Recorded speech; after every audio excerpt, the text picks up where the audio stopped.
என்னையே நான் தந்து விட்டேன், உம்மை போல மாற்றிவிடும். என்னையே நான் தந்து விட்டேன், உம்மை போல மாற்றிவிடும். உம் அன்புக்கு ஈடாக நான் என்ன தருவேனையா. ஹல்லேலூயா.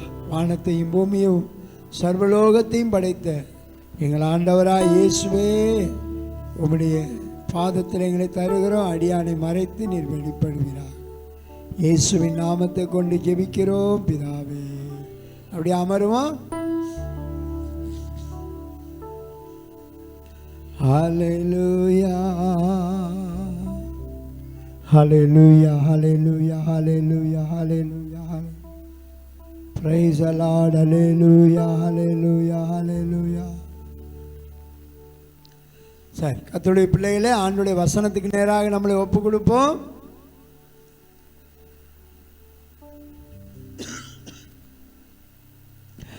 இன்னைக்கு செய்தியினுடைய தலைப்பு தேவனுடைய மாளிகை. தேவனுடைய மாளிகை. செய்தியினுடைய கர்த்தருடைய வார்த்தையின் தலைப்பு தேவனுடைய மாளிகை. எல்லாரும் வாயத்திறன் சொல்லுங்க, தேவனுடைய மாளிகை. மளிகையில் மளிகை கடை நினைச்சிடக்கூடாது, மாளிகை, தேவனுடைய மாளிகை. 1 கொரிந்தியர் 3ஆம் அதிகாரம் 9வது வசனம்.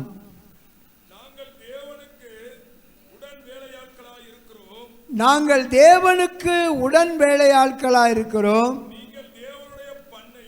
நீங்கள் தேவனுடைய பண்ணையும் தேவனுடைய மாளிகையுமாய் இருக்கிறீர்கள்.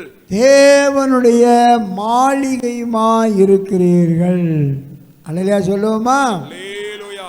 அப்போஸ்தலனாகிய பவுல் கொரிந்தியர் சபைக்கு எழுதும்போது, கடிதம் எழுதும்போது ஒரு முக்கியமான ரகசியத்தை, மேன்மையான வார்த்தையை அவர் எழுதுகிறதை நாம் வாசிக்கிறோம். நாங்கள் தேவனுக்கு உடன் வேலையாட்களாக இருக்கிறோம்.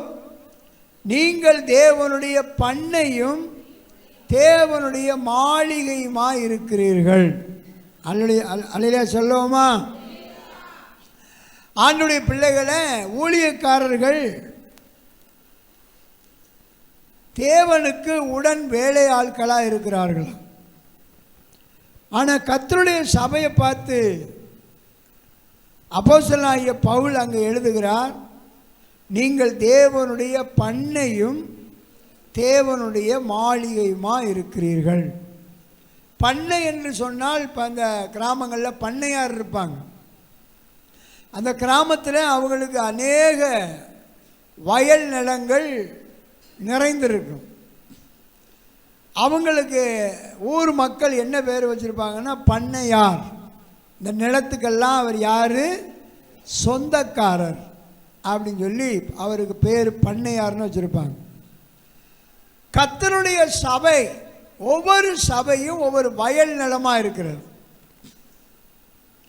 வயல் நிலமாக இருக்கிறது. அந்த ஒவ்வொரு வயல் நிலத்திற்கும் சொந்தக்காரர் யாருன்னா நம்முடைய பரம தகப்பனாகிய பிதாவாகிய தேவனும் குமாரனாகிய இயேசுவும் பரிசுத்த ஆவியானவருமாய் இருக்கிறார்கள். திரியேக தேவன் சபைக்கு யாரு? பண்ணையார். எல்லாரும் வாயத்திறன் சொல்லுவோம், நம்முடைய ஆண்டவர் யாரு? சபைக்கு பண்ணையார்.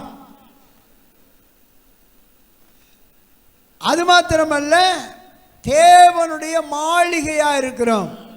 தேவனுடைய மாளிகை என்று சொன்னால் ஒரு அரண்மனை மாதிரி, ராஜாக்களுடைய அரண்மனை மாதிரி கட்டப்பட்ட வீட்டுக்கு பேர் தான் மாளிகை. பெரிய மாளிகை. சாதாரணமான 1 மாடி 2 மாடி வீடுகளெல்லாம் மாளிகைன்னு சொல்ல முடியாது, அது கட்டடம்.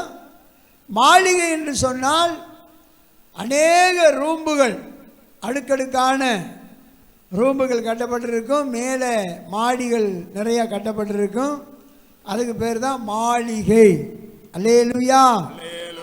நம்ம எல்லாரும் தேவனுடைய பண்ணையும் தேவனுடைய மாளிகையுமா இருக்கணும். தேவனுடைய மாளிகை என்றால் அவருடைய வீடாக இருக்கு. நான் அவர்களுக்குள்ளே உலாவி அவர்களுக்குள்ளே நான் வாசம் பண்ணி அவர்களுக்கு நான் தேவனாக இருப்பேன். அவர்கள் எனக்கு குமாரரும் குமாரத்திகளுமா இருப்பார்கள். அல்லேலூயா. கர்த்தருடைய சபை என்பது ஒரு சாதாரணமாக ஆற்று ஓரங்களில் கட்டப்பட்ட ஒரு குடிசை இல்லை கூடாரம் என்பது போல அல்ல. ஆற்று ஓரங்களில் கட்டப்பட்ட குடிசைகள், கூடாரங்கள் திடீர்னு வெள்ளம் வரும்போது அரசாங்கம் ஒரு அறிவிப்பு கொடுக்கும், வெள்ளம் வரப்போகிறது, அதனால் உங்களுடைய வீடை காலி பண்ணி உயர்ந்த மேடான இடத்துக்கு என்ன செய்யுங்க, போய் உங்களை பாதுகாத்து கொள்ளுங்கன்னு சொல்லிட்டு அறிவிப்பு கொடுப்பாங்க. அப்போ அந்த நேரத்தில் அவங்க தங்களுடைய வீடுகளை காலி செய்து ஒரு மேடான இடத்துல, பாதுகாப்பான இடத்துல போய் என்ன செய்வாங்க, இளைப்பாறுவாங்க. அது மாதிரி அல்ல, இது அஸ்திவாரம் உள்ள ஒரு மாளிகை. தேவனுடைய மாளிகை எப்படிப்பட்டது? அஸ்திவாரம் உள்ள ஒரு மாளிகை. இப்போ ஒரு மாளிகை கட்டப்படணும்னா அங்கே அரசாங்கத்தில் என்ன செய்ய வேண்டியிருக்கிறது? அதுக்குண்டான அனுமதி வாங்கி அந்த அனுமதி பெற்ற பிறகு தான் பெரிய ஒரு மாளிகை என்ன செய்ய முடியும், கட்ட முடியும். இப்போ டவுன் சைடுகள் நம்ம பார்த்தோம்னா ரோட்டு ஓரங்களில், மெயின் ரோட்டு ஓரங்களில் பெரிய பெரிய மாளிகைகள், பெரிய பெரிய லாட்ஜுகள், ஹோட்டல்கள் கட்டியிருப்பாங்க. பெரிய பெரிய கட்டடங்களை ரோட்டு ஓரத்தில் கட்டியிருப்பாங்கன்னா அந்த கட்டடத்தை, அந்த மாளிகையை கட்டுவதற்கு அந்த இடம் எப்படிப்பட்ட இடமா இருக்கும்? பட்டாளாண்டி இடமா இருக்கும், பத்திரம் பட்டா போட்ட இடமா இருக்கும். அதே நேரத்தில் அரசாங்க அனுமதியோடு அந்த கட்டடம் என்ன செய்யப்பட்டிருக்கும், கட்டப்பட்டிருக்கும். அல்லையா சொல்லுவோமா? அதை விட மேலானது கர்த்தருடைய மாளிகை. இது பரலோக அனுமதியோடு கட்டப்படுகிற மாளிகை. தேவனுடைய பிள்ளைகளே, தேவனுடைய மாளிகை என்பது வேற யாரும் அல்ல, தேவ ஜனங்கள்.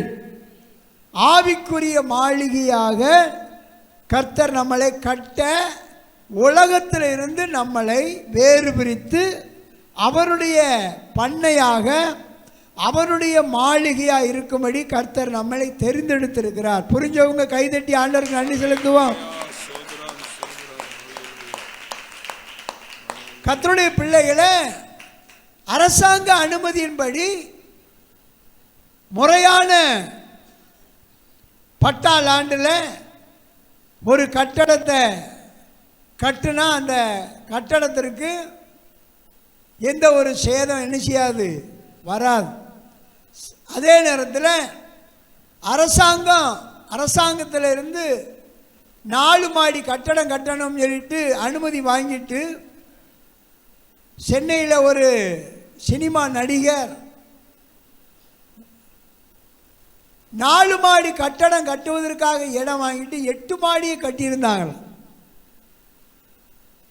ஒவ்வொரு அடுக்களையும் 2 வீடு வாடகைக்கு விடுற மாதிரி 2 பெரிய வீடுகள் இருக்கிற மாதிரி வச்சு 8 மாடி கட்டினாங்க. சில நாள் கழித்து அந்த மாளிகையின் அடிப்பகுதியில் சில விரிசல் ஏற்பட்டிருக்கு.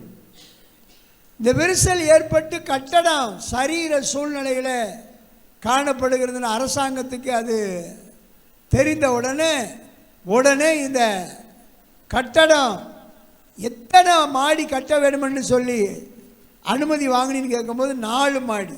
4 மாடிக்கு பதிலாக இவங்க எத்தனை மாடி கட்டிட்டாங்க? 8 மாடி கட்டிட்டாங்க.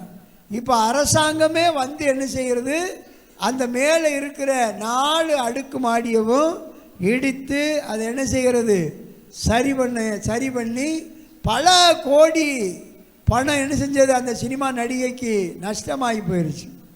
ஆண்டுடைய பிள்ளைகளை, இந்த வேதம் சொன்னபடி, இந்த சத்தியம் சொன்னபடி நம்முடைய ஆவிக்குரிய வாழ்க்கையை, கிறிஸ்தவ வாழ்க்கையை, ரட்சிப்புக்குரிய வாழ்க்கையை நாம் கட்டாமல் நம்ம இஷ்டப்படி எதையாவது செஞ்சோம்னா, அதை எப்படி அரசாங்கம் அந்த கட்டடத்தை அனுமதி இல்லாத இடத்துல கட்டடம் கட்டினா இடிக்குதோ, அனுமதிக்கு மிஞ்சி கட்டடம் கட்டினா இடிக்குதோ, அதே போல் தேவ பிள்ளைகளை நம்முடைய ஆவிக்குரிய வாழ்க்கை சிதைக்கப்படும், இடிக்கப்படும். வாழ்க்கையில் சமாதானம் இருக்காது, வாழ்க்கையில் நிம்மதி இருக்காது. ஆண்டவருடைய பிள்ளைகள் நாம் தேவனுடைய வசனத்தின்படி உன்னிப்பாக கவனித்து சத்திய வசனத்தின்படி நம்முடைய ஆவிக்குரிய வாழ்க்கையை கட்ட வேண்டும். சொல்லுங்க அல்லேலூயா. அப்படி கட்டும்போது அந்த மாளிகை ஆண்டவருடைய வருகை வரை அது என்ன செய்யும், நிலைத்திருக்கும். கர்த்தருடைய வருகை வரை நிலைத்திருக்கிற மாளிகை தான் தேவனால் கட்டப்பட்ட மாளிகை. ஆமென். ஆண்டவருடைய பிள்ளைகளை இன்னைக்கு நிறைய சபைகள் கட்டப்படுது, ஊழியங்கள் கட்டப்படுகிறது. ஆனால் நாம் பார்க்குறோம், ஒரு சகோதரன் தூத்துக்குடியிலிருந்து வந்து அக்கா மடத்தில் ரோட்டுக்கு வடக்கு பகுதியில் முதல்ல ஒரு சிங்கம் பாஸ்டர் ஒரு சர்ச்சை அந்த இடத்துல சேவையில் போட்டுருந்தாங்க. அதுக்கு முன்னாடி ஒரு தூத்துக்குடியிலிருந்து வந்து ஒரு சகோதரர் என்னை ஆண்டவர் தூத்துக்குடியிலிருந்து வர சொன்னார்னு சொல்லிட்டு அந்த இடத்துல ஒரு ஜெப வீடை கட்டினார். நான் போய் கேட்டேன், பக்கத்தில் ஜெப வீடு இருக்குதே, நீங்கள் எதிர்த்தாப்பில் கட்டிலையா, என் மக்கள் மத்தியில் ஒரு மாதிரி தெரியுமே, இடைஞ்சலாக தெரியுமேன்னு சொல்லும்போது அவர் என்னோட ரொம்ப வாக்குவாதம் பண்ணார். நான் தூத்துக்குடியிலிருந்து பாஸ்டரால், தலைமை பாஸ்டரால் என்ன செஞ்சுருக்கேன், நசரேயன் பாஸ்டரால் அனுப்பப்பட்டிருக்கிறேன். கர்த்தர் என்னோட பேசியிருக்கிறார், யார் சொன்னாலும் நான் கேட்க மாட்டேன்னு சொல்லிட்டு வாக்குவாதம் பண்ணார். நானும் என்ன செஞ்சேன்னா சரி கட்டுங்க அப்படின்னு சொல்லிட்டு போயிட்டேன்.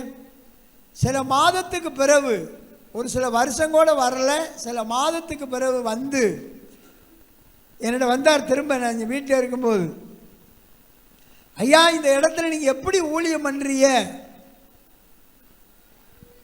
எங்களால் ஊழியம் பண்ண முடியலையே, இரவு பகலாக பிசாசு போராடுதே, எனக்கு மனைவி பிள்ளைகளுக்கெல்லாம் காய்ச்சல் மண்டேடியாக வருது, நோய் வருது, எங்களால் சமாளிக்க முடியல, இரவெல்லாம் தூங்க முடியலையா.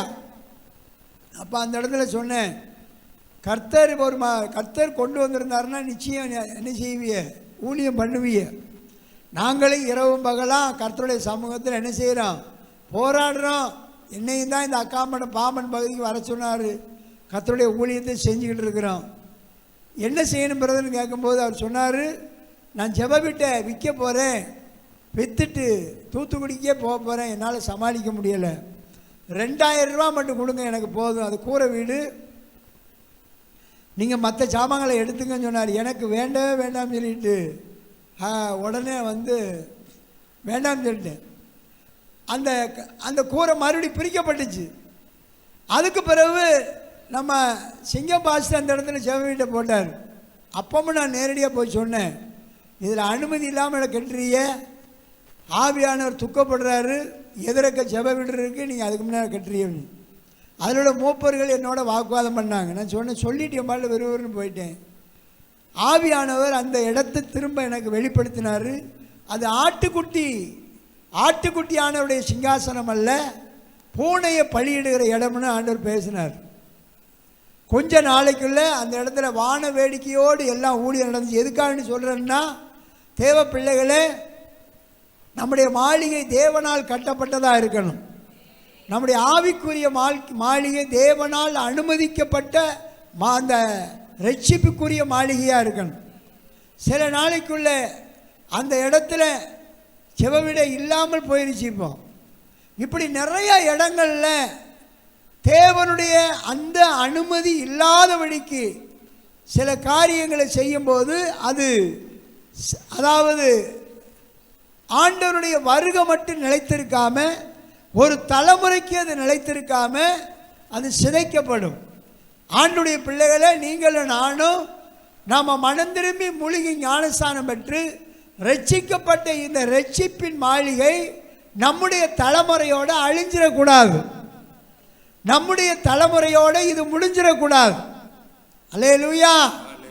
ஆண்டுடைய பிள்ளை நமக்கு பிறகு உங்களுக்கு பிறகு உங்கள் சந்ததிகளும் சந்ததியின் சந்ததிகளும் ஆண்டுடைய பிள்ளைகளே ஆபிரகாமின் சந்ததி என்று இன்னைக்கு உலகத்தில் ஆமென் யூதர்களும் கிறிஸ்தவர்களும் இஸ்லாமியர்களும் சொல்லுகிறார்கள். 4000 சொச்ச ஆண்டுகள் ஆயிருச்சு ஆபிரகாம் வந்து இந்த உலகத்தில் வாழ்ந்து முடிஞ்ச காலம். ஆனால் ஆபிரகாமுடைய அந்த விசுவாசத்தை என்ன செய்கிறாங்க? ஜனங்கள் பின்பற்றி ஆபிரகாமை மகிமைப்படுத்துகிறாங்க. அல்லேலூயா. அதுபோல தான் நம்முடைய ஆவிக்குரிய மாளிகை ஒரு தலைமுறையோடு முடிந்து போகாதபடிக்கு அது உங்கள் சந்ததி சந்ததியாக ஜீவ நதியாக பேரின்ப நதியாக அது வற்றாத நீரூற்றாக சந்ததி சந்ததியாக அது கரைபுரண்டு ஓட வேண்டும். அதுதான் ஆவிக்குரிய மாளிகை. கரங்களை தட்டி சொல்லுவோமா? அல்லேலூயா. இப்போ இன்னைக்கு இயேசு கிறிஸ்து ஏற்படுத்தின அந்த மாளிகை ஆவிக்குரிய மாளிகை அப்போஸ்தலர்கள் மூலமா 1ஆம் நூற்றாண்டிலே பெந்தெக்கோஸ்தே நாளிலே ஆரம்பிக்கப்பட்ட அந்த ஆவிக்குரிய மாளிகை தொடர்ந்து 3000 பேர் ரட்சிக்கப்பட்டார்கள், 5000 பேர் ரட்சிக்கப்பட்டார்கள். அடுத்தது திரளான ஆண்களும் புருஷர்களும் ஸ்திரீகளும் ரட்சிக்கப்பட்டார்கள். அடுத்தது புறஜாதிகளுக்குள்ளே சபைகள் பெருகியது. அப்போஸ்தலனாகிய பவுல் மூலமாக புறஜாதி தேசங்களுக்குள்ளே சபைகள் கட்டப்பட்டது. இப்படி இன்னைக்கு உலகம் முழுவதும் சுவிசேஷம் பரவி பல நாடுகளில் தேசங்களில் கர்த்தருடைய சபைகள் வளர்ந்து கொண்டிருக்கிறது. அல்லேலூயா. அதுபோல் ஆண்டவருடைய பிள்ளைகளே நாம் ஆவிக்குரிய மாளிகையும் அவருடைய ஆவிக்குரிய பண்ணையுமா இருக்கிறோம். ஆவிக்குரிய பண்ணையாராக ஆமே நம்முடைய தேவாதி தேவன் இருந்து நம்மளை நடத்த விரும்புகிறார். அதனால கிறிஸ்தவ வாழ்க்கை என்பது ஏதோ ஒரு வருஷம் போனோம், 2 வருஷம் போனோம், 10 வருஷம் போனோம், ஆராதனைக்கு போகிறோம், அங்கிட்டு ஆமாம் பின்மாறி போனோம்னு என்ன செய்யக்கூடாது, இருக்கக்கூடாது. ஆவிக்குரிய வாழ்க்கை நித்திய மாளிகை, நித்திய மாளிகை. அல்லேலூயா. அப்போ ஆவிக்குரிய மாளிகை அது அக்கினியினாலே பரிசோதிக்கப்பட வேண்டும். முதலாவது பாயிண்ட், நம்முடைய ஆவிக்குரிய மாளிகை அக்கினியினாலே பரீட்சிக்கப்பட வேண்டும். அக்கினி என்பது சோதனையை காட்டுகிறது. அக்கினி என்பது சோதனையை கடக்கிறதை காட்டுகிறது. ஆண்டவருடைய பிள்ளைகளை அக்கினியை போல சில பாடுகள் சோதனை வரும். என்ன சோதனைனா உலக பிரகாரமான சோதனை வரும், அதே நேரத்தில் ஆவிக்குரிய சோதனைகளும் வரும். இந்த சோதனையில் நிலைச்சிருந்தா தான் ஆவிக்குரிய மாளிகை. சோதனையில் நிலைத்திருக்கலைன்னா அது ஆவிக்குரிய மாளிகை கிடையாது. அல்லேலூயா. ஆண்டவருடைய பிள்ளைகளே 1 பேதுரு 4ஆம் அதிகாரம் 12-13வது வசனம். பிரியமானவர்களே உங்களை சோதிக்கும்படி உங்கள் நடுவில் பற்றி எரிகிற அக்கினியை குறித்து ஏதோ புதுமை என்று திகையாமல் கிறிஸ்துவின் மகிமை வெளிப்படும் போது, கவனிங்க, கிறிஸ்துவின் மகிமை வெளிப்படும் போது நீங்கள் கலிகூர்ந்து மகிழும்படியாக அவருடைய பாடுகளுக்கு நீங்கள் பங்காளிகளானதால் சந்தோஷப்படுங்கள். நல்லா கவனிங்க, ஆண்டவருடைய பாடுகளுக்கு நாம பங்காளிகளா மாற வேண்டும். அவருடைய உயிர்த்தெழுதலின் சந்தோஷத்திலே பங்காளிகளா மட்டுமல்ல, அவர் பாடுகளிலும் பங்கு வர வேண்டும். கிறிஸ்துவின் நிமித்தம் வருகிற பாடுகளுக்கு நாம் என்ன செய்யணும்? நாமளும் பங்கு வர வேண்டும். பாடுகள் வரும்போது சோர்ந்து போகக்கூடாது. இன்னைக்கு தொழிலுக்கே போறிய, 4 நாள் வருமானம் வருது, ஒரு நாள் வருமானம் நஷ்டத்துக்கு வருதுன்னா உடனே முறுமுறுத்துடக்கூடாது, சோர்ந்து போயிடக்கூடாது. அடுத்தது யாராவது சபைக்கா போறிய, ரட்சிகவா பட்டிய, அப்படி எண்ணத்தை தான் கண்டுட்டிய, எண்ணத்தை அள்ளி கட்டிட்டியன்னு கட்டி ஏதாட்டு பேசும்போது அவர்களுடைய வார்த்தை நிமித்தம் மனமடிவாயிடக்கூடாது. அல்லேலூயா. ஒருவேளை வியாதி வரலாம், பலவீனம் வரலாம், சில பண கஷ்டம் வரலாம், மன கஷ்டம் வரலாம்.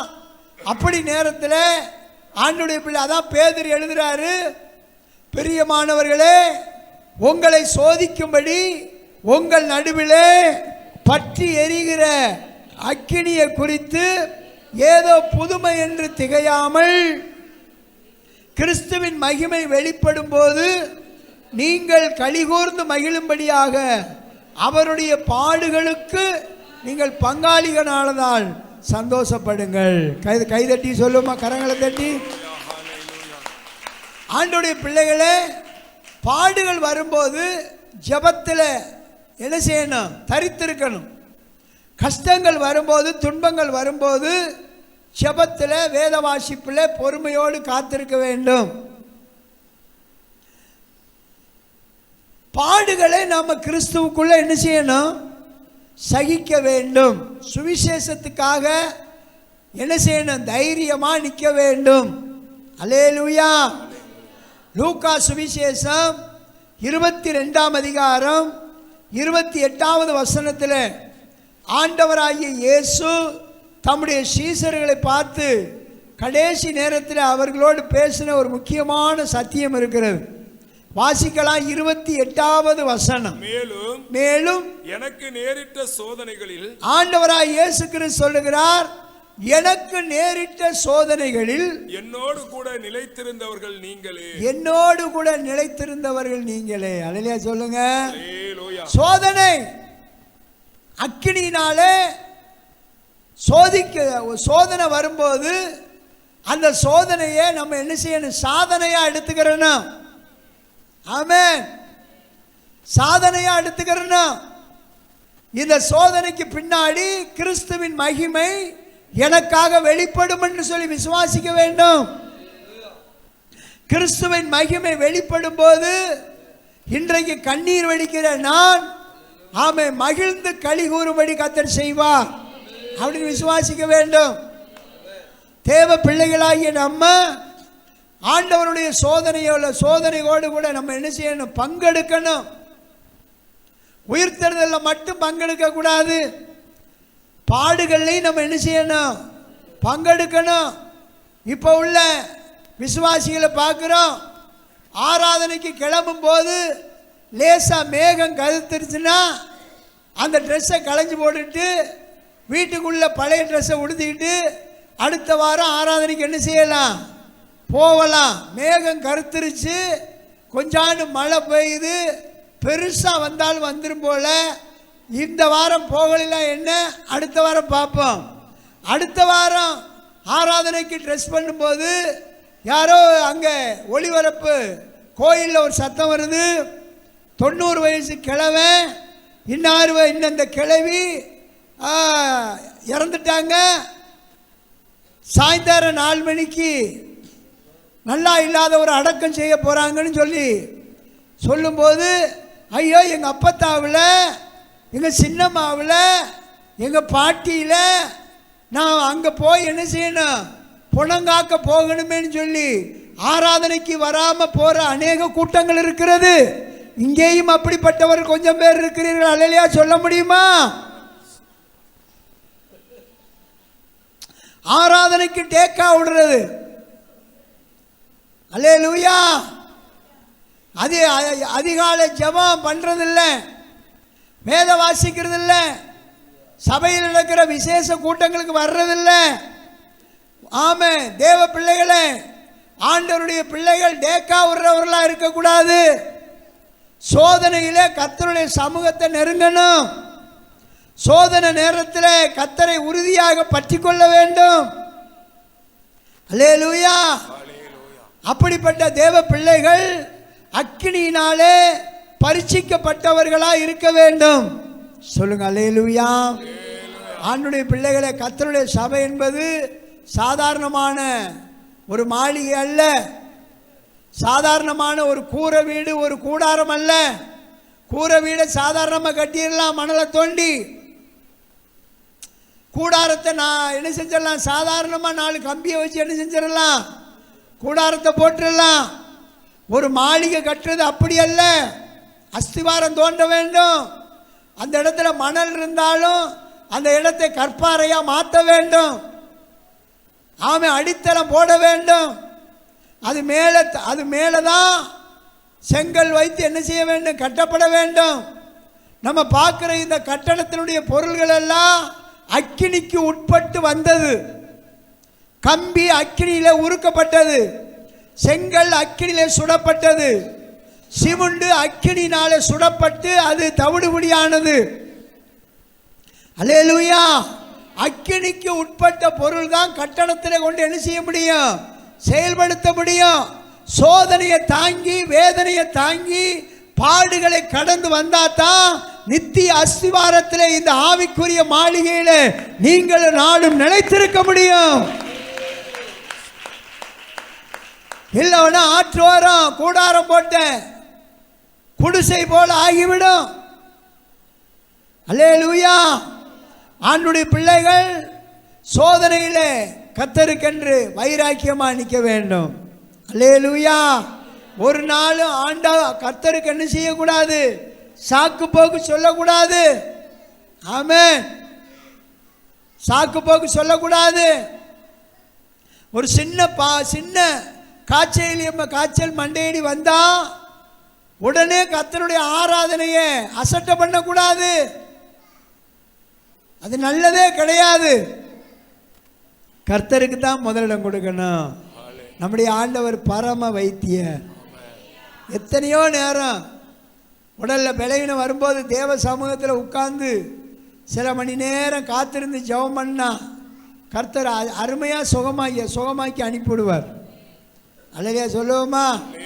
இது ஒரு அதாவது சுகமளிக்கிற, ஆமென், சுகமளிக்கிற ஒரு நதி, ஒரு ஜீவ நதி. அல்லையா சொல்லுவோமா? ஆண்டுடைய பிள்ளைகளை, ரெண்டாவது அந்த மாளிகை வந்து கட்டப்படணும்னா முதலாவது தரிசனம் பெற்றவர்களாக இருக்க வேண்டும். ஆவிக்குரிய தரிசனம் உண்டாக வேண்டும். ஆவிக்குரிய தரிசனம் இல்லாமல், வெளிப்பாடு இல்லாமல் கர்த்தருக்குள்ள நம்ம நிற்க முடியாது. ஒரு வீடு கட்டணும்னா முறையான அரசாங்க அனுமதி பெற்ற ஒரு இன்ஜினியரை என்ன செய்ய வேண்டும், ஏற்படுத்த வேண்டும். அந்த இன்ஜினியர் கொடுக்கிற அந்த மாளிகையினுடைய அந்த வரைபடத்தை கொண்டு போய் அரசாங்கத்தில் என்ன செய்யணும், அனுமதி வாங்கணும். அதே போல தான் பரலோகத்தின் ஆவிக்குரிய மாளிகை அஸ்திவாரமாக கட்டப்படணும்னா பரலோகத்திலிருந்து நமக்கு என்ன வரணும், அனுமதியை பெற்றுக்கொள்ளணும். பரலோகத்தின் அனுமதியை பெற்றுக்கொள்ளணும்னா நாம் ஆண்டவருடைய வசனத்தை ஏற்றுக்கொண்டு மனம் திரும்பி முழுகி ஞானஸ்தானம் பெற்று கர்த்தருடைய சபையிலே பரிசுத்த ஆவியை பெற்றுக்கொண்டு ஆவியோடு உண்மையோடு என்ன செய்யணும், சத்தியத்தின்படி ஆராதனை செலுத்தணும். அல்லேலூயா. ஆவிக்குரிய மாளிகை பரலோக அரசாங்கத்தில் என்ன பெற்றிருக்கணும், அனுமதி பெற்றிருக்கணும். என்றைக்கு ஞானஸ்தானம் எடுக்கிறோமோ அன்றைக்கு நம்முடைய பேரு பரலோகத்திலே முதல் பேரானவருடைய சர்வ சங்கத்திலே எழுதப்படும். நம்முடைய பூமிக்குரிய வாழ்க்கையிலே குழந்தை பிறந்த உடனே அங்கிருந்து பேர் எங்க போயிரும், முனிசிபாலிட்டிக்கு என்ன செய்யறோம், போயிரும். முனிசிபாலிட்டிக்கு போய் அந்த பேரு எங்க போயிரும், கெஜெட்டுக்கு போயிரும். அல்லேலூயா. சென்னையில் இருக்கிற பெரிய ஆபீஸ் கெஜெட்டுன்னு சொல்லுவாங்க, அதுக்கு கெஜெட்டு. ஆமென். தமிழ்நாட்டில் இருக்கிற எல்லா ஜனங்களுடைய பேரும் அவங்களுடைய விலாசமும் எழுதப்பட்ட மொத்த அந்த இடத்துக்கு பேர் தான் கெஜெட்டு. அல்லேலூயா. நம்முடைய பேரு அரசாங்கத்தில் பதியப்படும். அதுபோல தான் பரலோக அரசாங்கத்தில் நம்முடைய பேர் என்ன செய்யப்படணும்? ஜீவ புஸ்தகத்தில் பதியப்படணும். அல்லேலூயா, ஆமென். சீசர்கள் போய் அங்கே 70 சீசர்கள் போய் இயேசுவின் நாமத்தினால அற்புத அடையாளங்களை செய்துட்டு திரும்ப வந்தார்கள். ஆண்டவரே, உம்முடைய நாமத்தினால பேய்கள் ஓடிச்சு, நோய்கள் சுகமானது, அற்புதங்கள் நடந்தது என்று சொல்லி சந்தோஷப்பட்டார்கள். ஆண்டவராய் இயேசு கிறிஸ்து அந்த இடத்துல சீசர்களுக்கு சொன்னது, ஆவிகள் உங்களுக்கு கீழ்ப்படுகிறதுனால சந்தோஷப்படாதீர்கள், என் நாமத்தினால பிசாசுகள் ஓடுறதற்காக சந்தோஷப்படாதீர்கள், உங்க பேரு ஜீவ புஸ்தகத்திலே எழுதி இருக்கிறதுக்காக சந்தோஷப்படுங்கள். ஆண்டவருடைய பிள்ளைகளை, பூமியிலே இயேசுவின் நாமத்தினால அற்புதம் நடக்கும், அதிசயம் நடக்கும். ஆனால் அவருடைய சித்தத்தின்படி வாழ்ந்தால்தான் நம்முடைய பேரு ஜீவ புஸ்தகத்தில் என்ன செய்யப்படும்? ஆமென். கர்த்தாவே கர்த்தாவேன்னு சொல்லுகிறவன் நான் பரலோகத்துக்குள்ள என்ன செய்ய முடியாது? போக முடியாது. பிதாவின் சித்தத்தின்படி நடந்தால்தான் பரலோகத்துக்கு போக முடியும். அந்த மாளிகை கண்மலையின் மேல் கட்டப்பட்டிருக்கணும். பெருமழை சொரிந்து பெருவெள்ளம் வந்து காற்று அடித்து அந்த வீட்டின் மேல் மோதியும் அது விழவில்லை. அது கண்மலை மேலே கட்டப்பட்டிருக்கிறது. அருமையான கர்த்தருடைய பிள்ளைகளே, அவருடைய வார்த்தையை கேட்டு அதன்படி நீங்கள் செய்ய ஆரம்பித்தால், நாம் நடக்க ஆரம்பித்தால், நம்முடைய வீடு கண்மலை மேலே கட்டப்படும். சொல்லுங்க அல்லேலூயா. அந்த வீட்டின் மேலே பெருமழை சொரிந்து பெருவெள்ளம் வந்தாலும், காற்று அடித்து அந்த வீட்டின் மேல் மோதினாலும் அது விழவில்லை. அல்லேலூயா சொல்லுங்க. பாருங்க, இயேசுவும் சீடர்களும் படகுல பிரயாணம் பண்றாங்க. பிரயாணம் பண்ணும்போது இயேசு பின்னணியத்திலே தலையணை வைத்து படுத்துக்கிட்டு தூங்கிக்கிட்டு இருந்தார். திடீரென்று காற்று என்ன செய்தது? பலமாய் அடிக்க ஆரம்பித்தது. கடல் வேகமாக கொந்தளிக்க ஆரம்பிச்சது. கொந்தளிக்க ஆரம்பிச்ச உடனே இப்ப படகு தண்ணீரால் என்ன செய்யுது? நிரம்பு. சீசர்கள் ஓடி வந்து இயேசுவை எழுப்புறாங்க. இயேசுவை எழுப்பும்போது அங்கே, ஆண்டவரே, நாங்கள் மடிந்து போகிறது உமக்கு கவலை இல்லையான்னு கேட்குறாங்க. இயேசு பதவியெல்லாம் எந்திக்கல, சாதாரணமாக எந்திரிச்சார். எந்திரிச்சு, காற்றே இறையாதே, கடலே என்ன செய், அமைதலாயிரு அப்படின்னு சொன்னால், ஆண்டோடைய வார்த்தையை கேட்டோன்னா காற்று என்ன செஞ்சது? அடங்கியது, கடலும் அமர்ந்தது. இப்போ சீசர்களை பார்த்து கேட்டார், உங்கள் விசுவாசம் எங்கே போயிருச்சு? அல்லேலூயா. ஆண்டவருடைய பிள்ளைகளே, நம்முடைய ஆண்டவராய் இயேசு கிறிஸ்துவுக்கு நம்முடைய இருதயத்திலே பரிபூர்ணமாக இடம் கொடுத்து இந்த ஆவிக்குரிய மாளிகையை நீங்க பலமாக சத்தியத்தின்படி கட்டுனா, உங்க தலைமுறை தோறும் அந்த அஸ்திவாரம் நிலைத்திருக்கும். அஸ்திவாரம் என்ன செய்ய? அஸ்திவாரம் தான் இயேசு. அஸ்திவாரம் தான் இயேசு. ஆமென். சபைக்குள்ள இருக்க வேண்டும், சபையை சார்ந்து இருக்க வேண்டும். சபை என்று சொன்னால் நான் சொல்றேன், பெயர் கிறிஸ்தவ சபை அல்ல, அது சங்கம். அல்லேலூயா. அது சபையா கூடினாலும் அது ரட்சிப்பல்ல. ஆவிக்குரிய சபையில இணைந்து ஆவிக்குரிய மாளிகையா இருக்க வேண்டும். சொல்லுங்க அல்லேலூயா. ஆண்டவருடைய பிள்ளைகளே, அப்போஸ்தலர் நடவடிக்கை 7ஆம் அதிகாரம் 38வது வசனத்தில் எழுதப்பட்டிருக்கிறது. வாசிக்கலாமா? அப்போஸ்தலர் நடவடிக்கை 7ஆம் அதிகாரம் 38வது வசனம். சீனாய் மலையில் தன்னுடன் பேசின தூதனோடும் நம்முடைய பிதாக்களோடும் கூட வனாந்தரத்திலே சபைக்குள் இருந்தவனும் எதுக்குள்ள இருந்தானா? வனாந்தரத்திலே சபைக்குள்ள இருந்தவனும் நமக்கு கொடுக்கும்படி ஜீவ வாக்கியங்களை பெற்றவனும் இவனே. அல்லேலூயா சொல்லுங்க. ஆண்டவருடைய பிள்ளை சபைக்குள்ள இருக்க வேண்டும், ஜீவ வார்த்தைகளை கவனிக்க வேண்டும். ஜீவ வார்த்தை இல்லாம ஆண்டுடைய பிள்ளைகள் பரலோகம் என்ன செய்ய முடியாது, போக முடியாது. அல்லேலூயா. ஜீவ வார்த்தைக்கு கீழ்ப்படியணும். நம்மளை புறஜாதி மக்கள் கிறிஸ்தவர்கள் சொல்ல மாட்டாங்க, பெரும்பாலும் வேதக்காரங்க தான் சொல்லுவாங்க. இந்த வேதத்தின்படி நீங்க வாழ்ந்து காட்டணும், வேதத்தின்படி வாழ நம்மளை ஒப்பு கொடுக்கணும். அல்லேலூயா. நம்முடைய ஆண்டவர் நம்மளை ஆவிக்குரிய மாளிகையா பார்க்கிறார். யாத்திரையாகமம் 25ஆம் அதிகாரம்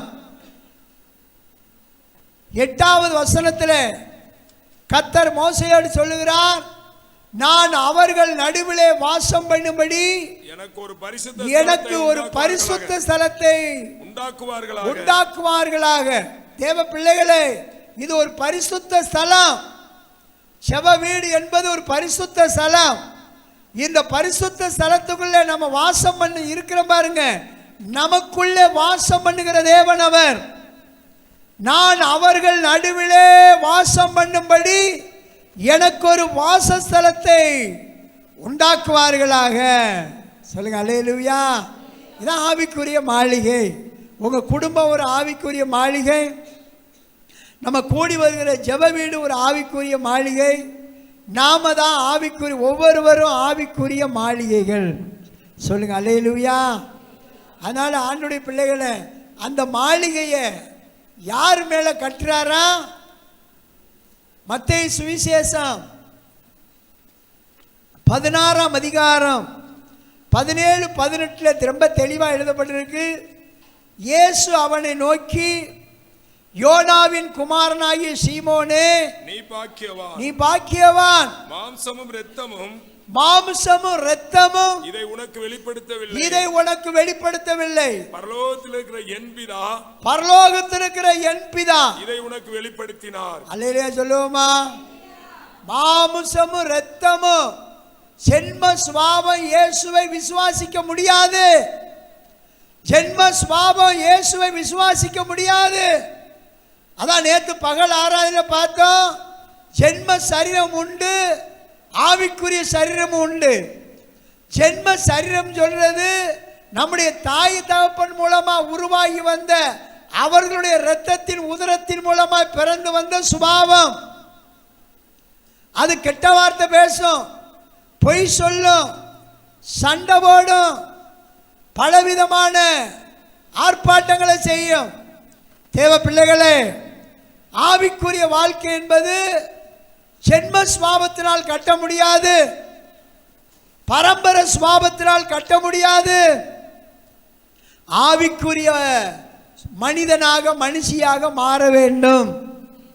ஆவிக்குரிய பிள்ளைகளாக நாம் மாற வேண்டும். சொல்லுங்க அல்லேலூயா. அதனால யோனாவின் குமாரனாகிய சீமோன் யாருன்னா ராயப்பர். அல்லேலூயா. ராயப்பர், தமிழில் ராயப்பர், தெலுங்கில் ராய், ஆங்கிலத்தில் பீட்டர், எபிரேய பாஷையில் கேபா. அல்லேலூயா. இப்படி நிறைய பேர் அவருக்கு. அவங்க அப்பா பேர் யாருன்னா, அவங்க அப்பா பேர் தான் யோனா. அவர் வச்ச பேர் தான் இவருக்கு சீமோன். சீமோன் என்றால் நாணல். நாணல் எங்கிட்டு காத்தடித்தால் என்ன செய்யும்? வடக்க இருந்து காத்தடிச்சா தெற்க சாயும், தெற்க காத்தடிச்சா வடக்க சாயும். கோடை கிழக்க மேற்க இருந்து காத்தடிச்சா கிழக்க சாயும், கிழக்க இருந்து காத்தடிச்சா மேற்க சாயும். இப்படி எங்கேயாட்டும் என்ன செய்யக்கூடாது. அங்கே ஒரு வண்ணத்து சின்னப்பர் இருக்கிறார், இங்கே ஒரு வயக்கர அந்தவணியார் இருக்கிறார், இங்கே ஒரு புளியம்புட்டி அந்தவணியார் இருக்கிறார், அங்கே ஒரு அவர் இருக்கிறார், இவர் இருக்கிறார்னு அங்கும் இங்கும் கிழக்கு மேற்கு ஓடுகிற ஒரு அனுபவம் அல்ல ரட்சிப்பு. ரட்சிப்பு என்பது சூரியகாந்தி பூவுக்கு அடையாளமா இருக்கிறது. சூரியகாந்தி பூவு அதிகாலையில் சூரியன் உதிக்கும் போது சூரியனை பார்த்து நிற்கும். அந்த சூரியன் எங்கே போகிறதோ அந்த திசைக்கு தன் முகத்தை திருப்பும். அதுபோல நீதியின் சூரியன் ஆகிய நம்முடைய ஆண்டவராய் இயேசு கிறிஸ்து அதிகாலையில் அவர் முகத்தில் முழிக்கணும். ஆமென். இரவில் அவருடைய பாதத்தில் சாயணும். இதான் ரட்சிப்பு. அல்லேலூயா. அப்போ யோனாவின் குமாரனாகிய சீமோனே, மாம்சமும் ரத்தமும் இதை உனக்கு வெளிப்படுத்தல, உங்க பாட்டனார் பூட்டனார் இதை வெளிப்படுத்தல, என் பிதாவே உனக்கு இதை வெளிப்படுத்தினார். அவர் என்ன சொன்னார்? நீர் ஜீவனுள்ள தேவனுடைய குமாரனாகிய கிறிஸ்து என்று நாங்கள் விசுவாசித்து அறிந்திருக்கிறோம். அதான் வாக்குத்தத்தம் இந்த வருஷம். அப்படி சொல்லும்போது ஆண்டவர் சொன்னாரு, இந்த கல்லின் மேலே என் சபையை நான் என்ன செய்வேன்? கட்டுவேன். பாதாளத்தின் வாசல் ஆமென் மேற்கொள்ள முடியாது. இந்த கல்லின் மேல் என் சபையை கட்டுவேன், பாதாளத்தின் வாசல்கள் மேற்கொள்ள முடியாது. அப்போஸ்தலர் நடவடிக்கை 2ஆம் அதிகாரம் 47 எழுதப்பட்டிருக்கு. தேவனை துதித்து ஜனங்கள் எல்லா இடத்திலும் தயவு பெற்றிருந்தார்கள். ரட்சிக்கப்படுகிறவர்களை கர்த்தர் அனுதினமும் சபையிலே சேர்த்து கொண்டு வந்தார். தான் ரட்சிக்கப்படுகிறவங்க சேர்றது தான் சபை. பழைய மனுஷனை, ஜென்ம மனுஷனை, மனுஷியை வச்சு கொண்டு நான் இன்னார் மகன் இன்னார் மகள்னு சொல்லிட்டு சபைக்குள்ளே நீங்க ஆணுடைய பிள்ளைகள் இருந்தால் அது பரலோகம் அங்கீகரிக்காது. பரலோகம் நம்மளை அங்கீகரிக்கணும்னா, பரலோகம் நமக்கு சர்டிஃபிகேட் கொடுக்கணும்னா நம்ம அதற்கு ஏற்றபடி பரலோக சிட்டிசனாய் மாற வேண்டும். பரலோக சிட்டிசனாய் மாற வேண்டும். அல்லேலூயா. எங்கிட்டு பிறண்டு படுத்தாலும் கொட்டாய் விடும்போது, மூச்சு விடும்போது, நிலையான நகரம் எனக்கு இங்கே இல்லை, வரப்போறதைத்தான் நாடி தேடுகிறேன். அதான் பரலோகம். கைதட்டி ஆமேன்னு சொல்லுவோம். அல்லேலூயா. தேவ பிள்ளைகளே, நமக்கு ஒரு தரிசனம் இருக்கணும். தரிசனம் இல்லாமல் இருந்தால் சீர்கட்டு போயிடுவோம். ஆமென். தரிசனம் இல்லாத இடத்துல நீதிமொழிகள் 29:18 வசனம். நீதிமொழிகள் 29:18 வசனம். தீர்க்க தரிசனம் இல்லாத இடத்தில், நல்லா கவனிங்க, தீர்க்க தரிசனம் இல்லாத இடத்தில் ஜனங்கள் சீர்கட்டு போவார்கள். ஆமென். வேதத்தை காக்கிறவனோ பாக்கியவான். என்ன? வேதத்தை காக்கிறவன் பாக்கியவான். தீர்க்க தரிசனம் இருக்கணும். பாருங்க, எதிர்கால நோக்கம் இருக்கணும்.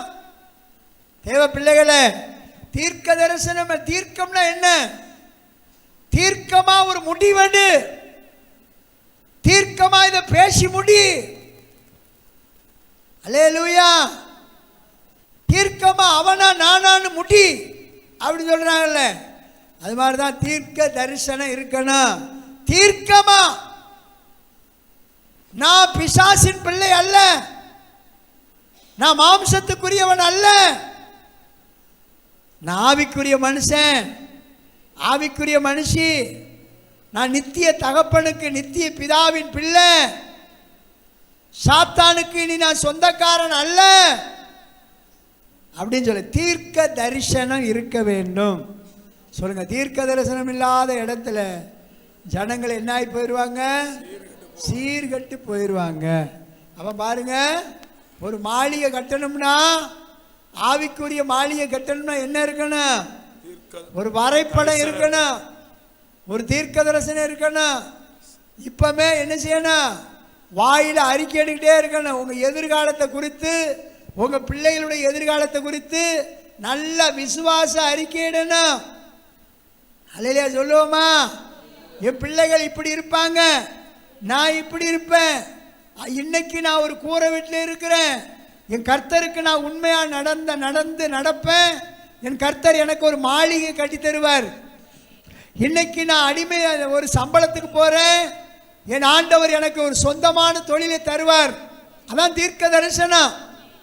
தீர்க்கமான வார்த்தைகளை பேசணும், விசுவாச வார்த்தைகளை பேசணும். மரணமும் சீனமும் ஜீவனும் நாவின் அதிகாரத்தில் இருக்கிறது. அல்லேலூயா. கர்த்தர் என்னை வெட்கப்பட்டு போக விடமாட்டார்னு சொல்லணும். கர்த்தர் என்னை துக்கப்பட்டு போக விடமாட்டார்னு சொல்லணும். ஆமென். ஆண்டுடைய பிள்ளைகளை, தீர்க்கமான ஒரு முடிவு இருக்கணும். மாளிகையை கட்டும் போது ரொம்ப ஞானமா கட்டணும். அல்லேலூயா. நான் ஆண்டவருடைய ஊழியத்திற்கு அங்கே ஒப்பு கொடுத்துருக்கும் போது, எங்கள் வீட்டை காலி பண்ணி வரும்போது, அங்கேருந்து வேர்கோள்லேருந்து புறப்படும் போது எங்கள் வீட்டுக்காரங்கள சொன்னேன், கர்த்தர் எனக்கு மெயின் ரோட்டில் 5 சென்ட் இடமும் வீடு கட்டித்தரன்னு சொல்லியிருக்கிறார். அல்லேலூயா. அது எப்படி சொல்றீங்க? நடக்கும். இன்னும் ஒரு 5 வருஷத்துக்குள்ள நடக்கும்.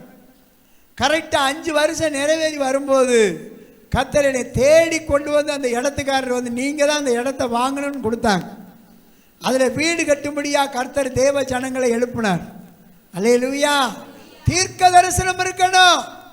நான் பரலோகத்துக்கு போவேன்னு ஒரு தீர்க்கமான ஒரு முடிவு நமக்குள்ள இருக்கணும். போவேனா போமாட்டேன்னு என்ன செய்யக்கூடாது? மனம் போல வாழக்கூடாது. அல்லையா சொல்லுவோமா? ஒரு தீர்க்கமான நோக்கம் இருக்கணும். உங்கள் பிள்ளைகளை குறித்து, உங்களை குறித்து, எதிர்காலத்தை குறித்து, ஆண்டோடைய வருகையை குறித்து ஒரு தீர்க்க தரிசனம் இருக்கணும். 1 கொரிந்தியர் 3ஆம் அதிகாரம் 10வது வசனத்தை வாசிக்கலாம் வேகமா. எனக்கு அளிக்கப்பட்ட தேவ கிருபையின்படியே, எனக்கு அளிக்கப்பட்ட தேவ கிருபையின்படியே புத்தியுள்ள சிற்பாசாரியை போல, கவனிங்க, புத்தி உள்ள சிற்ப ஆசாரியனை போல அஸ்திபாரம் போட்டேன். அஸ்திபாரம் போட்டேன். பாருங்க, எனக்கு அளிக்கப்பட்ட தேவ கிருபையின்படி புத்தியுள்ள சிற்பாசாரி, புத்தி உள்ள, நல்லா கவனிங்க ஐயா, அம்மா கவனிங்க, கர்த்தருடைய பிள்ளைய, புத்தி உள்ள சிற்ப ஆசாரியை போல. இது என்ன அர்த்தம்? சிற்ப ஆசாரின்னா என்ன அர்த்தம்? சிற்ப அந்த செய்கிறாங்களே, சிலைகள் செய்கிறாங்க பாருங்க, அவங்க வந்து பெரிய ஆமரையும் பெரிய ஒரு உளியும் வச்சிருக்க மாட்டாங்க. டக்கடை டக்கடை மட்டும் அடிக்க மாட்டாங்க. ஒரு சின்ன உளியும் சிறிய சுத்தியில் வச்சுருப்பாங்க.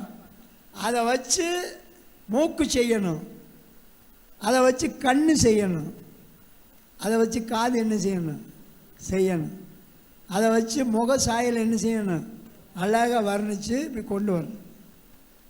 அதை வச்சு கை செய்யணும், அதை வச்சு என்ன செய்யணும், கையில் விரல் செய்யணும். விரலில் ஆமரை போட்டு அடித்தா அப்படி இருக்கும். ஆமரை வச்சு விரல் செய்ய முடியுமா? சொல்லுங்க. அல்லேலூயா. சிற்ப ஆசாரிய போறேன்னா நிதானமா கவனிச்சு. அல்லேலூயா. இன்னும் நிறைய பேருக்கு பொறுக்க முடியல பாருங்க. ஆமர் எடுத்துருவாங்க. இங்க எந்திப்போம் ஜெபம் பண்ணுவோம்னு சொன்ன உடனே ஆமர் எடுத்துருவாங்க. எடுத்துட்டு அங்கே போய் என்ன செய்வாங்க, பைக்க போய் பையன் ஸ்டார்ட் பண்ண மாட்டாங்க. ஆமர்.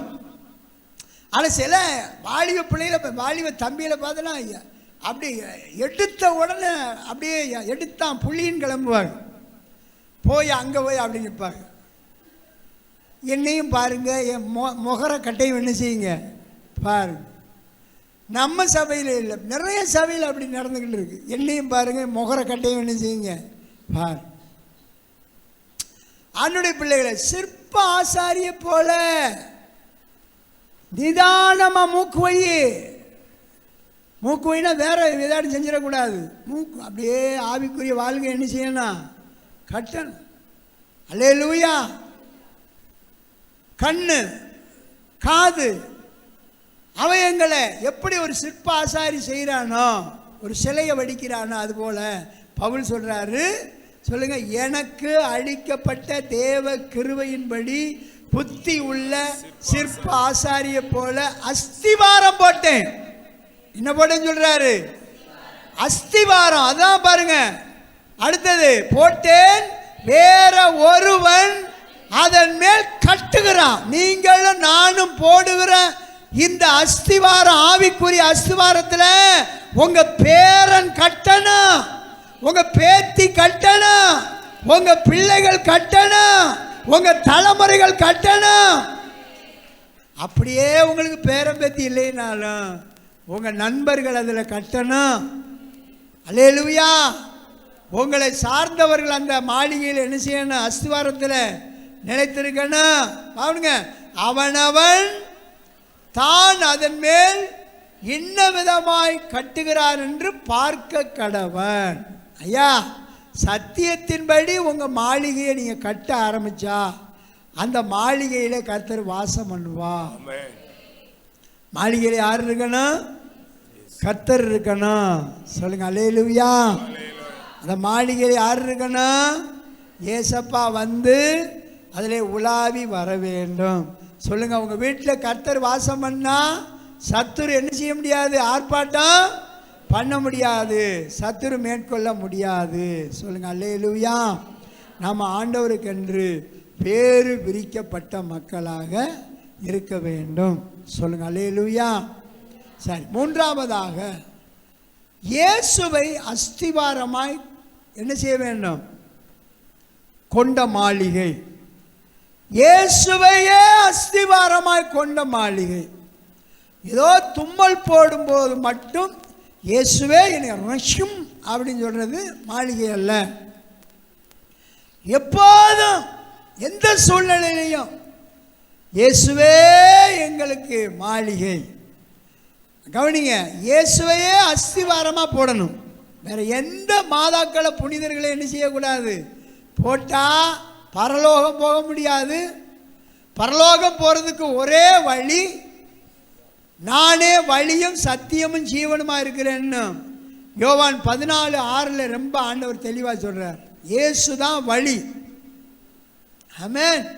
நம்ம ஜனங்களை பார்த்தோம்னா ஏதாட்டும் ஒரு சின்ன ஒரு சூழ்நிலை மாதாவே மாதாவே மாதாவே மாதாவே அப்படி கத்துவாங்க. நானும் கத்தியிருக்கேன். முதல்ல தெரியலை, சத்தியம் தெரியாதனால சொன்னேன். எஸ் மாதாவே ராயப்பரே ராயப்பரே ராயப்பரே. எதுக்கு எடுத்தாலும் ஒரு நேரம் நேவி எங்களை பிடிச்சிருச்சு. போட்டை தேடி போயிட்டு திரும்பி வரும்போது நேவி வந்து பிடிச்சி அந்த கச்சேதீவுக்கு வடக்கு பக்கம் கோயிலுக்கு நேரம் கொண்டு போயிருச்சு. எங்களை கூட்டிகிட்டு போன எல்லாரையும் நேவிக்கு முன்னாடி எங்களை கொண்டு போய் கம்பியில் தொங்க போட்டான். கம்பியில் தொங்க போட்டால் துப்பாக்கினால அடிக்கிறான் திருப்பிக்கிட்டு. அந்தவனியாரே எங்களை காப்பாற்றுங்க, அந்தவனியாரே எங்களை காப்பாற்று சொல்ல சொல்ல மேற்கொண்டு அடிக்கிறான். காத்த பிடிச்சி முறுக்குறான். நாம எந்த சூழ்நிலையிலையும் யார் அஸ்திவாரமா போடணும்? இயேசுவை அஸ்திவாரமா போடணும். 1 கொரிந்தியர் 10:4 எழுதப்பட்டிருக்கு, அந்த கன்மலை இயேசு. சொல்லுங்க அல்லேலூயா. ஆண்டவருடைய பிள்ளைகளே, நம்முடைய ஆண்டவர் நம்மை ஒரு மாளிகையாக பண்ணையாக நம்மளை தெரிஞ்சிருக்கிறார். அல்லேலூயா சொல்லுங்க. ஞானஸ்தானம் எடுத்தவங்க நல்லா கவனிக்கணும். ஞானஸ்தானத்தோட ரட்சிப்பு முடியாது. ஞானஸ்தானம் தொடக்கம். சத்தியத்துக்குள்ள வளரணும். அல்லேலூயா சொல்லுங்க. சத்தியத்துக்குள்ள நம்ம யாரு என்பதை என்ன செய்யணும்? தெளிவாக அறிந்து சத்தியத்தின்படியே வாழணும். சரி, நான்காவதாக வேகமான உங்களுக்கு சொல்லிட்டு நம்ம திருவிருந்த ஐக்கிய ஆராதனை இருக்கிறது. பொன்னினால் கட்டப்படும் மாளிகை. பொன்னினால், தங்கத்தினால். பொண்ணு விலங்குலாம் தங்கம்னு போடுங்க. தங்கத்தினால் கட்டப்படும் மாளிகை.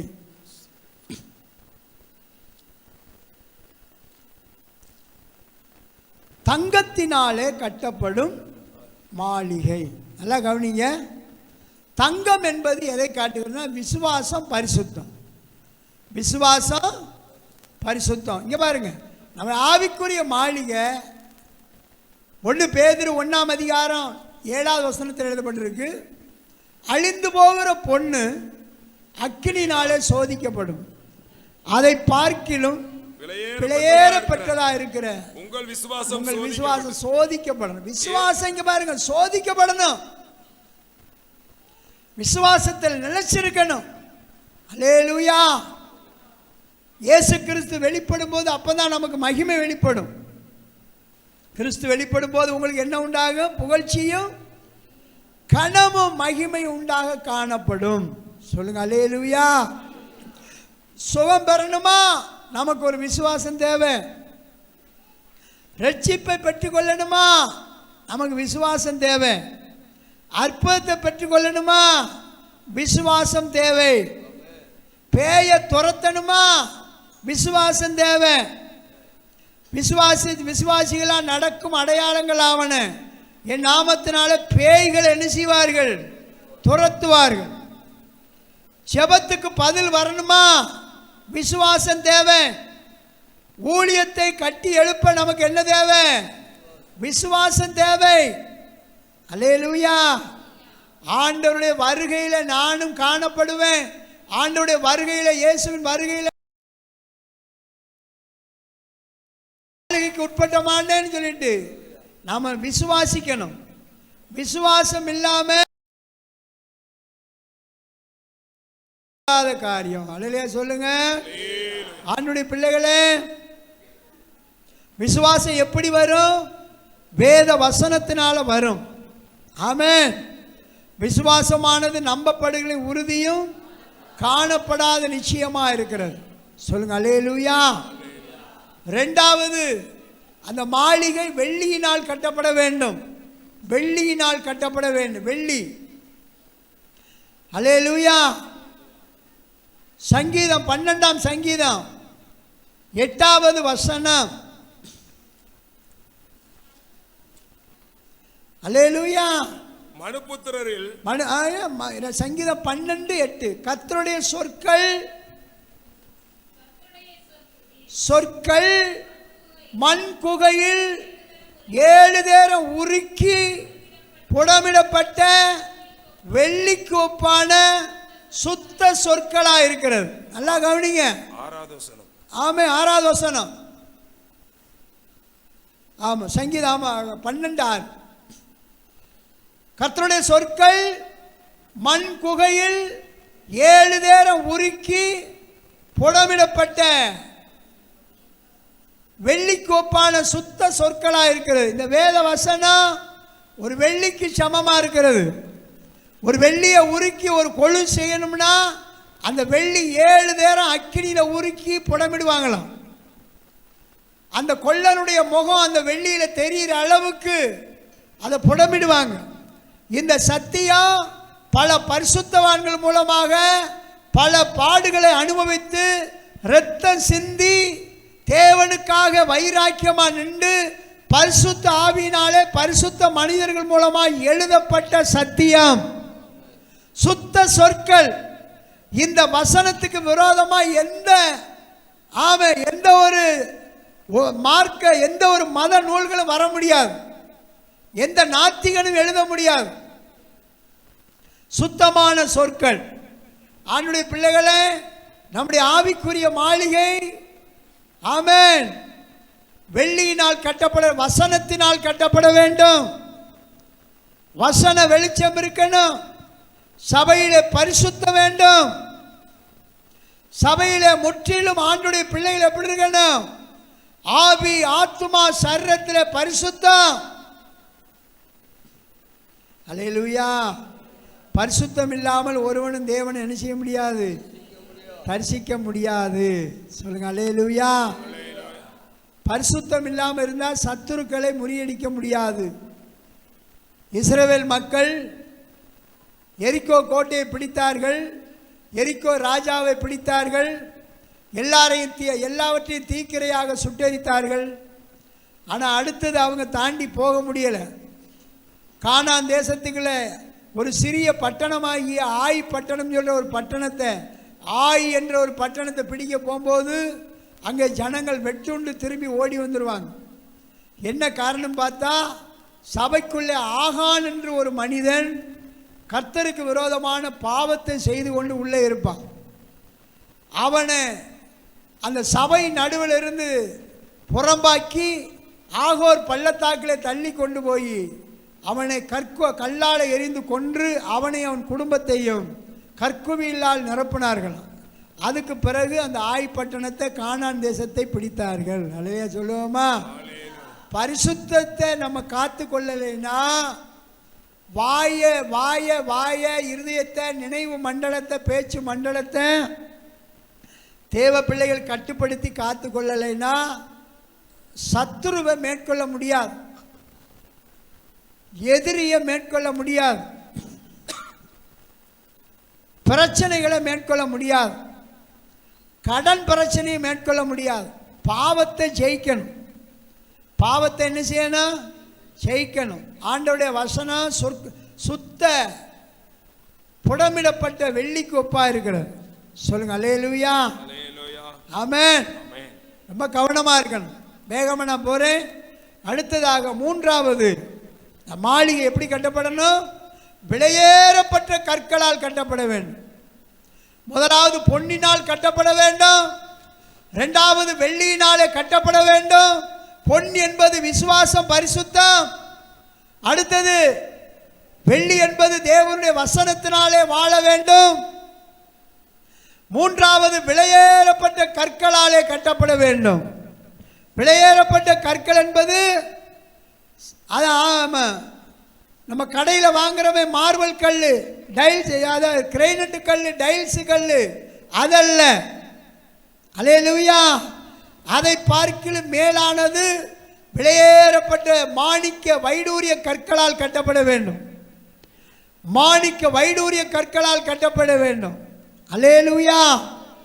ஆண்டுடைய பிள்ளைகள், யாத்திரையாகமம் 39ஆம் அதிகாரம் 9 இருந்து 13 முடிவுள்ள வசனத்தில் எழுதப்பட்டிருக்கு. ரொம்ப தெளிவாக அந்த விலையேறப்பட்ட கற்கள்லாம் என்னன்னு பார்க்கலாம். அந்த மார்பதக்கத்தை சதுரமும், அந்த மார்பதக்கத்தை சதுரமும் இரட்டையுமாய் செய்து, இரட்டையுமாய் செய்து, ஒரு ஜான் நீளமும் ஒரு ஜான் நீளமும் ஒரு ஜான் அகலமுமாக்கி, ஒரு ஜான் அகலமாக அதிலே 4 பத்தி ரத்தின கற்களை பதித்தார்கள். 4 பத்தி ரத்தின கற்களை என்னத்தை பதிச்சாங்க? மார்ப என்ன கல்லு? இங்க பாருங்க, ஒரு ஜான் அகலம், ஒரு ஜான் நீளம், ஒரு ஜான் நீளம், ஒரு ஜான் அகலத்தில் ஒரு தங்க பட்டையை, தங்க பதக்கத்தை செஞ்சு இப்போ போடுறாங்கல்ல, பெண்கள் போடுறாங்க பாருங்க, தங்க பதக்கம்.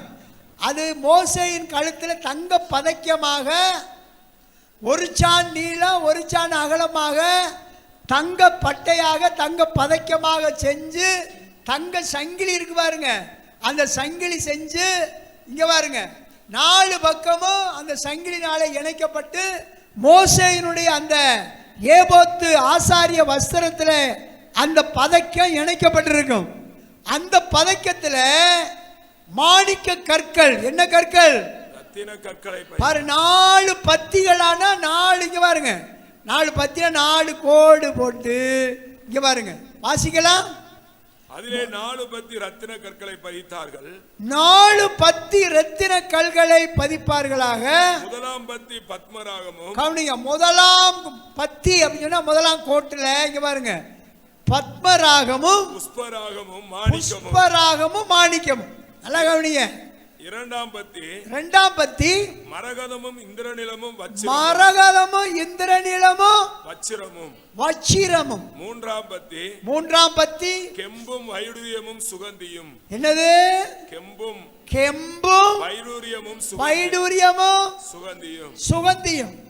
நாலாம் பத்தி படிக பச்சையும் கோமேதகம் யஸ்பியுமானது.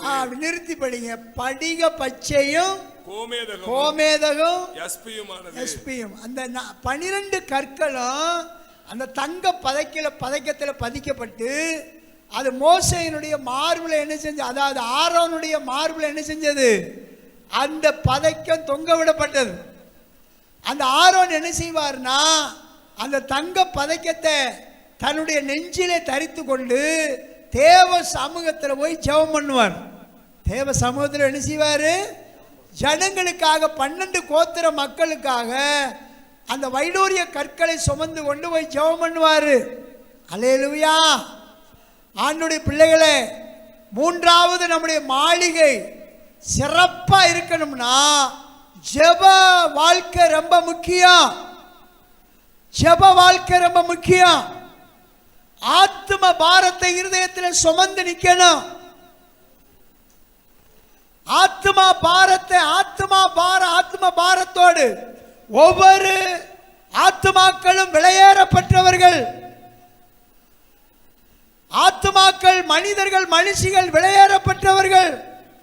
அதனால ஆண்டவர் சொன்னார், ஒரு மனிதன் உலகம் முழுதையும் தனதாக்கி கொண்டாலும் தன் ஆத்மாவை நஷ்டப்படுத்தினால் அவனுக்கு லாபம் ஒன்றுமில்லை. ஊரை சுற்றி தீவு முழுவதும் ஆங்காங்கே பிளாட் வாங்கி, இடம் வாங்கி போட்டு வீடுகளை கட்டி வைத்திருந்தாலும் அந்த மனுஷன், அந்த மனுஷி ரட்சிக்கப்படலைன்னா அவங்களுடைய ஆத்மா, விலையேறப்பட்ட ஆத்மா நரகத்துக்கு போயிடும். அவங்க சம்பாதித்து வச்சதை வேற ஒருவன் அனுபவிப்பான். அன்னுடைய பிள்ளைகளே, நம்முடைய மனிதனுடைய ஆத்மா விலையேறப்பட்டது. தேவ சமூகத்தில் தேவ பிள்ளைகள் முழங்கால் படிட்டு குறைஞ்சது 1 மணி நேரமாவது ஆமென் தேசத்துக்காக ஜெபிக்கணும், குடும்பத்துக்காக ஜெபிக்கணும், சபைக்காக ஜெபிக்கணும். இன்னைக்கு திறப்பிலேயே நிற்கிறோம். ஒவ்வொரு ஆவியானவர் பேர் சொல்லிக்கிட்டே இருப்பார். ஒவ்வொரு விசுவாசிகளுக்காக ஜெபம் பண்ணிக்கிட்டே இருப்போம். ஆண்டவரே, எங்கள் விசுவாசிகள் அவருடைய குடும்பங்களை ஆசீர்வதிங்க, வாழ்வாதாரங்களை ஆசீர்வதிங்க, அவங்க போக்குவரத்தை ஆசீர்வதிங்க, அவங்க மனைவி பிள்ளைகளை ஆசீர்வதிங்க, கணவர் பிள்ளைகளை ஆசீர்வதிங்க. தேவ சமூகத்தில் உங்களை வைரமா சுமந்து நிற்கிறோம், மாணிக்க கற்களா சுமந்து நிற்கிறோம். ஆண்டவரே, என் ஜனங்கள் வாளா இல்லாமல் தலையா இருக்கணும், கீழா இல்லாமல் மேலாக உயர்த்தப்படணும். என் ஜனங்கள் கடன் வாங்குறவர்களா இருக்கக்கூடாது, வருங்காலத்தில் அவர்கள் அநேகருக்கு கடன் கொடுக்கிறவர்களா மாற வேண்டும். என் ஜனங்கள் நல்லா படிக்கணும், பிள்ளைகள் எதிர்காலத்தில் முன்னேறணும். அல்லேலூயா. அதான் அந்த ஜெபம், ஜெப வாழ்க்கை. மூன்றாவது விலையேறப்பட்ட கல் எதிரிமா ஜெபம், குடும்ப ஜெபம், தனி ஜெபம். ஜெபம் இல்லாம வாயை திறந்து சொடக்கு போட்டோம், அல்லேலூயா, பிசாசு நம்மளை தலையில நறுக்கன்னு கொட்டிடுவான். ஆண்டவருடைய பிள்ளைகள் எச்சரிக்கையா இருக்கணும். சொல்லுங்க அல்லேலூயா. ஜெபிக்க ஜெபிக்க ஜெபிக்க ஜெபிக்கத்தான் நம்முடைய முகம் பிரகாசிக்கும். அல்லேலூயா. சொல்லுங்க. நம்முடைய மாளிகை நிலைச்சிருக்கணும்னா 3 காரியம் சொன்னேன். ஒன்று சொல்லுங்க, விசுவாசத்துல கட்டும். பொண்ணு விசுவாசம், பரிசுத்தம். 2 வேத வசனத்தின் மூலமா வசனமாகிய புடமிடம், அந்த புடமிடப்பட்ட அந்த வசனம் வெள்ளிக்கு ஒப்பான அந்த வசனத்தை கவனிக்கணும், படிக்கணும். அல்லேலூயா. 3வது விலையேறப்பட்ட கல். அல்லேலூயா. இந்த விலையேறப்பட்ட கல், அல்லேலூயா, அது இந்த கல்லுனால தான் பரலோகத்தில் நமக்கு வீடு கட்டுவாரான்னு. அல்லேலூயா. நாம் இன்றைக்கு இந்த ஜீவியத்தில் கவனிக்கிறீங்களா? அவங்க என்னமோ கோடு போடுறாங்க, கேளுங்க. அல்லேலூயா. இழுத்தவே காண வெறும் வெட்டு பேப்பராக இருக்கு. அப்பா என்னம்மா எங்கள் சேசம்மா தாயார் இப்படி இருக்காங்க, எழுதவே இல்லை, வெறும் பேப்பரை மட்டும் வச்சுக்கிட்டு இருக்காங்க. அவங்க மேலே தனிப்பட்ட அன்பு இருக்கு எனக்கு, அதனால தான் சொல்கிறேன். சேசம்மா தாயாரே எழுதி. அல்லேலூயா. சரி, பரலோகத்தில் நமக்கு ஒரு பரலோகத்தில் 12 விதமான கற்களால மாளிகை ஆண்டவர் கட்டிட்டு இருக்கிறார். அந்த மாளிகைக்கு நம்ம போகணும்னா இங்கே நம்ம என்ன செய்யணும்? ஆத்துமாக்களை சுமக்கணும். நம்ம குடும்பம் இங்கே பாருங்க, வீட்டில் தலைவர் இருந்தா, கணவர் இருந்தா, மனைவி பிள்ளைகளை ஜெபத்தில் சுமக்கணும். உங்களுக்கு கொடுக்கப்பட்ட சபையில் இருக்கிற மக்களை சுமக்கணும். அதுபோல சகோதரிகள் என்ன செய்யணும்? குடும்ப பாரத்தை ஜெபத்தில் சுமக்கணும். ஜெபத்தை ஒரு அசட்டையா நினைக்க கூடாது, ஜெபத்தை ஒரு மதிப்பு இல்லாமல் நினைக்க கூடாது. சொல்லணும், ஜெபம் பண்ணனா தான் என் வாழ்க்கை செழிக்கும்னு சொல்லணும். நான் ஜெபம் பண்ணாதான் என் கணவர் போற வாழ்வாதாரம் ஆசீர்வதிக்கப்படும் சொல்லணும். அல்லேலூயா. ஜெபந்தான் ஜெயத்தை கொண்டு வரும். ஆமென். வெளிப்படுத்தல் சுவிசேஷம் வேகமான வாசிக்கலாம். 21ஆம் அதிகாரம் 19-20வது வசனம். பரலோகத்தில் நமக்காக கட்டப்பட்ட மாளிகை பாருங்க. நகரத்து மதில்களின் அஸ்திபாரங்கள், நகரத்தின் மதில்களின் அஸ்திவாரங்கள் சகலவித ரத்தினங்களினாலும் அலங்கரிக்கப்பட்டிருந்தன. பலவிதமான சகலவிதமான ரத்தினங்களால் அலங்கரிக்கப்பட்டிருந்தன. முதலாம் அஸ்திபாரம் வச்சிரக்கல். இதுல முதலாம் பரலோகத்தில் மாளிகை நம்ம கட்டுறார் ஆண்டவர். முதலாம் அஸ்திவாரம் வச்சிரக்கல், 2வது இந்திரநீலம், 2வது இந்திரநீலம், 3வது சந்திரகாந்தம், 3வது சந்திரகாந்தம், 4வது மரகதம், 4வது மரகதம், 5வது கோமேதகம், 5வது கோமேதகம், 6வது பதுமராகம், 6வது பதுமராகம், 7வது சுவர்ண ரத்தினம், 7வது என்ன ரத்தினம்? சுவர்ண ரத்தினம், சுவர்ண ரத்தினம், 8வது படிகை பச்சை. இந்த சுவர்ண ரத்தினத்தை கிரேசோ லைட் அப்படி சொல்ல, கிரேசோ லைட். அல்லேலூயா. சுவர்ண ரத்தினம் 7வது. அடுத்து 8வது படிகை பச்சை, படிக பச்சை, 9வது புஷ்பராகம், 10வது வைடூரியம், ஆமென், 11வது சுனிரம், 12வது சுகந்தி. இந்த மாளிகைக்கு போகணுமா? இல்ல ஓ ஓ ஆன்னு கத்தி நடக்கிற நரகத்துக்கு போகணுமா? சொல்லுங்க, அல்லேலூயா சொல்லுங்க. என்ன பேனா வாயில வச்சுக்க சொல்லு, என்ன சொல்றீங்க சொல்லுங்க, எங்க போகணும்? இங்க நம்ம 12 விதமான கற்களை, ஆத்ம பாரங்களை, ஆத்மாக்களை சுமந்து நின்றோம்னா மகிமையான மாளிகைக்கு போகலாம். இங்க மனம் போல எதையோ மனசுக்குள்ள பாவத்தையும் தீமைகளையும் மனசுக்குள்ள வச்சுக்கிட்டு அருவருப்பான பிள்ளைகளா வாழ்ந்தோம்னா எங்க போகலாம்? ஆமென், நரகத்துக்கு போகலாம். அல்லேலூயா. அங்க ஓசியில் அக்கினி எரியும். அல்லேலூயா. இங்க அல்லேலூயான்னு சொல்லாதவங்களாம் அங்க போய் ஆ ஊன்னு கத்த வேண்டிய வரும். இங்க இருக்கும்போது அல்லேலூயா சொல்லணும். இங்க இருக்கும்போது ஆத்ம பாரத்தோடு ஜெபம் பண்ணணும். அல்லேலூயா சொல்லுவோமா? சொல்லுங்க, அல்லேலூயா. ஆமென். மொத்தம் 6 காரியம் அதில் சொல்லப்பட்டிருக்கு. இன்னும் 3 காரியம் என்ன தெரியுமா? வைக்கோல், புல்லு, மரம். இது அக்கினிக்கு நிற்குமா? இது அக்கினிக்கு நிற்குமா? நீங்க பொண்ணுனால வெள்ளியினால விலையேறப்பட்ட கற்களால கட்டப்பட்ட மாளிகையா இருக்கணுமா? இல்லை வைக்கோலால, புல்லுனால, மரத்தினால கட்டப்பட்ட மாளிகையா இருக்கணுமா? எது நிலைக்கும்? சொல்லுங்க, அல்லேலூயா. பொண்ணு நிலைக்கும், வெள்ளி நிலைக்கும், விலையேறப்பட்ட வைடூரிய கல் நிலைக்கும். அல்லேலூயா சொல்லுங்க. புல்லு நிலைக்காது, வைக்கோல் நிலைக்காது, மரம் நிலைக்காது. எல்லாம் வைக்கோல் அக்கினியை கண்ட உடனே புசு புசுன்னு என்ன செஞ்சிடும்? எரிஞ்சிடும். அடுத்தது புல்லு கொஞ்சம் நின்று எரியும். மரம் ஒரு அரை மணி நேரம் நின்று எரியும், நீடிச்சு நிற்காது. ஆவிக்குரிய வாழ்க்கையை நல்ல சிற்பாசாரிகளை போல இருந்து நிதானமாக ஆண்டவருக்குள்ள உங்களை கட்டுங்க. அல்லேலூயா. அந்த மாளிகை 7வதாக நிலைத்திருக்கும். சொல்லுங்க, அல்லேலூயா. என்ன செய்யும்? நிலைத்திருக்கும். நிலைத்திருக்கிற மாளிகை ஆவிக்குரிய மாளிகை. ஏதோ வந்த போனோம்னு இல்லை. நம்ம இன்னைக்கு பாரம்பரியத்தை விட்டு, சிலை வழிபாட்டை விட்டு இங்கே சபைக்குள்ள, ஆவிக்குரிய சபைக்குள்ள வந்தது சும்மா முட்டாத்தனமான காரியம் இல்லை. ஞானம், தெளிந்த புத்தி, தெளிந்த ஞானம். 1 கொரிந்தியர் 3ஆம் அதிகாரம் 12வது வசனம். 3 வெந்து போகும், 3 வேகாது. ஒருவன் அந்த அஸ்திவாரத்தின் மேல் பொன் வெள்ளி விலையேறப்பட்ட கல், மரம், புல், வைக்கோல் ஆகிய இவைகளை கட்டினால் அவனவனுடைய வேலைப்பாடு வெளியாகும். நாளானது அதை விளங்க பண்ணும். ஏனெனில் அது அக்கினியினாலே வெளிப்படுத்தப்படும். அல்லேலூயா சொல்லுங்க, அல்லேலூயா. ஆமென். அக்கினி சோதனையினாலே உங்கள் விசுவாசம் பரீட்சிக்கப்படும். அதனால எல்லாரும் முழங்கால் படிட்டு இன்னைக்கு ஆண்டவரிடத்தில் சொல்லுவோம், கர்த்தாவே, நாங்கள் ஆவிக்குரிய மாளிகையாகவும் தேவனுடைய பண்ணையாகவும் இருக்கிறோம். அல்லேலூயா. ஆமென். எங்களுடைய ஆவிக்குரிய வாழ்க்கை